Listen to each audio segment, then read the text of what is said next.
اسلام آباد کے ڈی چوک میں 2014 کے دھرنوں کے دوران شہید ہونے والے عوامی تحریک کے کارکنوں کی دوسری برسی کے موقع پر ریلی نکالی گئی اور شہداء کی یاد میں شمعیں روشن کی گئیں۔ ریلی میں عوامی تحریک انصاف، مجلس وحدت المسلمین، آل پاکستان مسلم لیگ سمیت دیگر جماعتوں کی خواتین نے بڑی تعداد میں شرکت کی۔ بے حیا حکمران، اگر ان کی بیٹیاں بھی ایسے روڈ پہ ہوتی تو کیا 2 سال تک ہمیں ابھی بھی آپ نے ہی کہا ہے کہ درسی برسی منائی جا رہی ہے، لیکن ابھی تک ہمیں انصاف نہیں ملا۔ بس جی، ہماری تو جدوجہد جاری ہے، ہم تو اپنے کام میں سب اسی طرح اسی جذبے کے ساتھ لگے ہوئے ہیں۔ آج بھی ہم اپنا ان کے ساتھ یوم یکجہتی منا رہے ہیں۔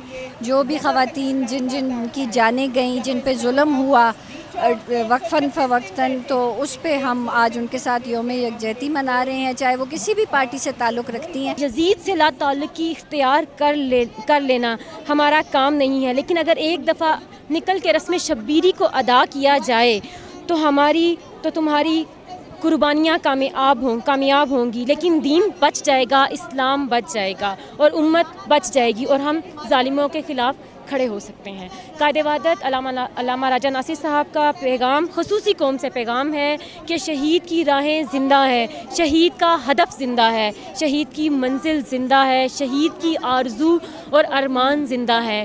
ہم ظالموں کے خلاف آواز اٹھاتے ہیں اور ہم مظلومیت کے ساتھ رہیں گے ہمیشہ سے۔ جو کچھ بھی ہوا ہے بہت غلط ہوا ہے اور اس کو انصاف ملنا چاہیے، اور اگر اسی طرح ہوتا ہے کہ بے گناہ لوگوں کو جس طرح ہم نے دیکھا ہے ٹی وی پہ، اور ابھی تک وہ سب دیکھ رہے، بہت زیادہ ظلم ہوا ہے ان لوگوں کے ساتھ۔